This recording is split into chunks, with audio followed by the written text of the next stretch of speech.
Bien, parfait. Nous avons le plaisir de recevoir le professeur Olivier Guillen qui a présidé pardon, la session qui était consacrée aux médicaments qui font peur.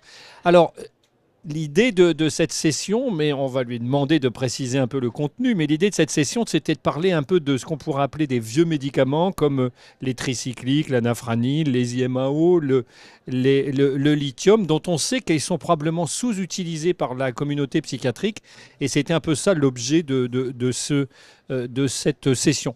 Alors, Olivier, comment s'est passée cette session qui, je crois, a rencontré un succès important, hein? Un succès phénoménal, je dois dire. Nous avons été obligés d'ouvrir une seconde salle.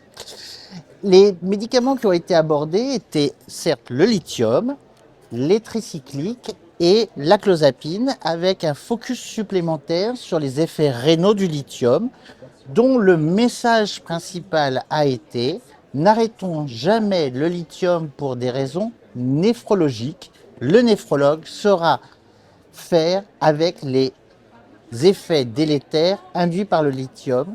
Celui qui doit décider de l'arrêt ou de continuer le lithium, c'est véritablement le psychiatre et pas le néphrologue. Il n'y a aucune contre-indication à l'utilisation du lithium, même en cas d'insuffisance rénale. Alors, par rapport justement à cet effet de... Là, on est dans la situation particulière où les gens ont déjà un traitement et ils se posent la question de l'arrêter. Si on continue dans cet axe, la question de la clozapine, quand il y a eu un incident d'agranulocytose ou une petite leucopénie, est-ce qu'on peut prolonger, continuer parce que là, c'est un sujet quand même peut-être plus risqué. Alors. C'est certainement pas un effet risqué. En fin de compte, personne ne meurt d'agranulocytose.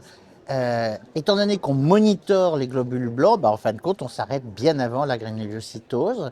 Vous avez d'ailleurs a été évoqué un papier des équipes de Finlande qui montre que le risque de mortalité est beaucoup plus celui d'une hémopathie maligne que d'une agranulocytose si on s'intéresse uniquement à l'aspect d'une toxicité sur les lignées sanguines. Les neutropénies, on voit beaucoup trop d'arrêts, ça a été souligné pour des neutropénies bénignes, des neutropénies ethniques bénignes, où les sujets ont de base une variation de la normale, où ils ont des globules blancs qui sont très bas et où les patients se voient arrêter la clozapine pour des raisons qui ne sont pas licites. Et alors, donc là, on parlait encore une fois des gens qui ont déjà le traitement, mais souvent, en fait, ce qu'on constate, c'est qu'on voit des patients chez qui les collègues n'osent pas initier ces traitements. Est-ce que ça a été discuté, ça, pendant la session Alors, sur la clozapine, ça a été discuté justement dans le cas de la neutropathie idiopathique ethnique.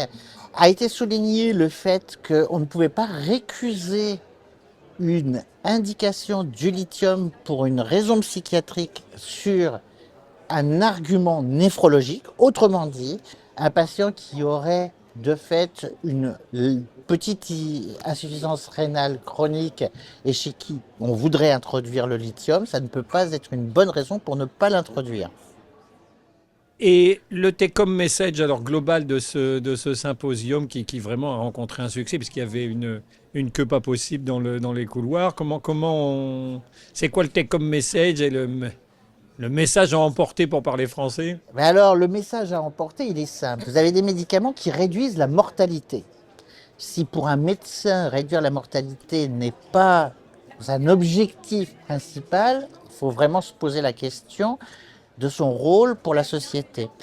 Et les médicaments comme le lithium et la clozapine, qui ont été mis en avant, les tricycliques également, eh bien, ce sont des médicaments qui réduisent la mortalité chez des patients qui voient pour le trouble bipolaire comme la schizophrénie, leur espérance de vie diminuer de 20 ans. C'est-à-dire, globalement, de mourir à 60 ans.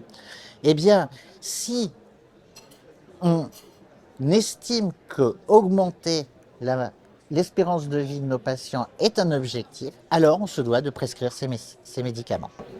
Très bien, merci beaucoup. Je vous en prie, c'était un plaisir de participer à l'Encéphale et à l'Encéphane Online.